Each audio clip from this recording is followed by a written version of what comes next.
İkinci bab.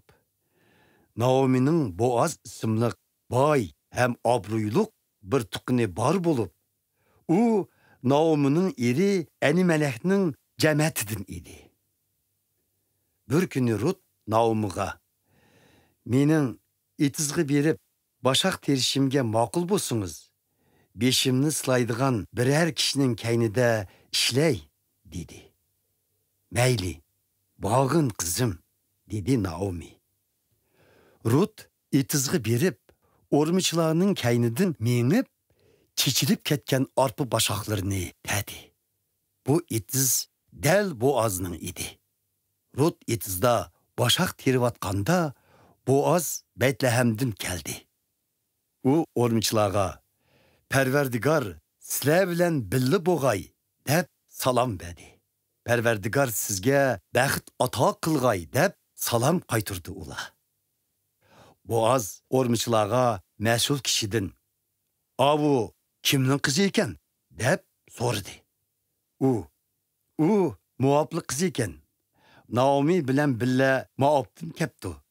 U mendan o'rmichilarning kaynidan mengib, bog'lamlarning orasidan yagi chechilib ketgan boshaqlarni terib olishni talab qilgan edi. Sahardan beri ishlab, kapida faqat bir oz orom olib, yana ishlayotdi deb javob berdi. Boaz Rutning yeniga berib uningga "Ey qizim, gapimga quloq sol. Sen boshaqni boshqalarning etizlig'i berib tamay, bu yerda qilib, ayol xizmatkorlarimning qishida targin. Er xizmatkorlarim qayerda o'rmi o'rsa, sen ayol xizmatkorlarim bilan billa ashu yerga bor.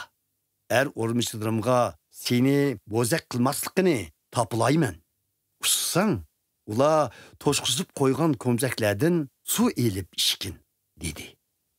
Rut Boazning oldida tizilinib, beshini yagi takkuzib, "Men bir musofir tutsam, nemishqa beshimni silab, buncha vala g'amxo'rlik qilsiz" dedi.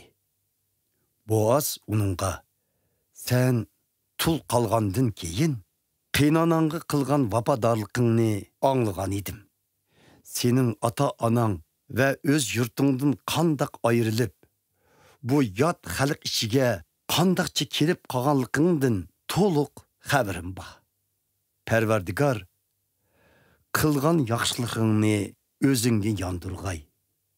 Sen qonati ostida panohlik izdigan Isroillarning xudosi Parvardigor sana mo'l iltifotini yog'dirg'ay" dedi. Rut uningga "Xo'jam, siz menga bek cho'ng yaxshilik qildingiz.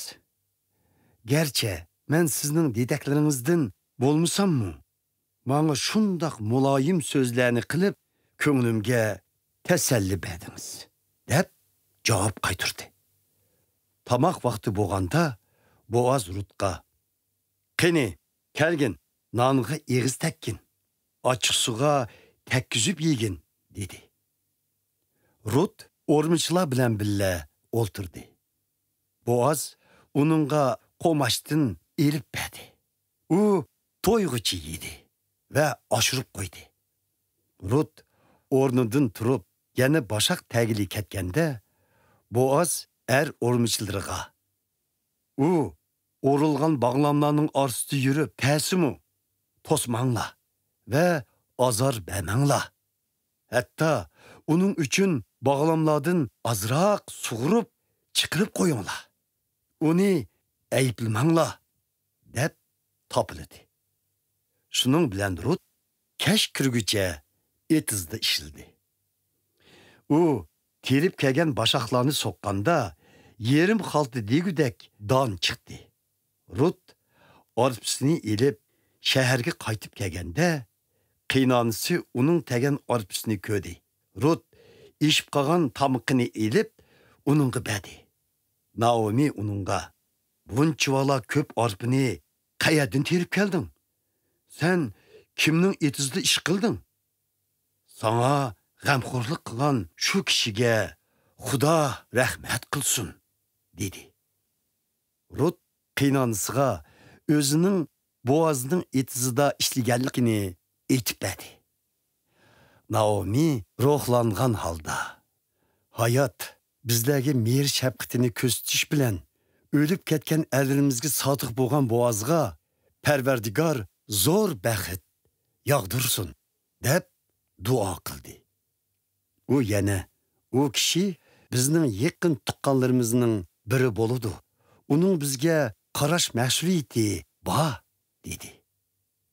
Yani mening toki o'rmi oyoqlashguncha o'z o'rmichilarining kaynidan boshaq terishimga ruxsat berdi dedi Rut. Naomi keliniga shundoq qilgin qizim. Boazning ayol xizmatkorlari bilan birga ishligin. Agar boshqa kishilarning etizlariga borsang, seni bo'saq qilishi mumkin dedi. Shundoq qilib Rut arpa, buğdaylar o'rilib bo'lganga qadar Boazning ayol xizmatkorlari bilan birga boshaq dedi. U qiynonisi bilan birga turaverdi.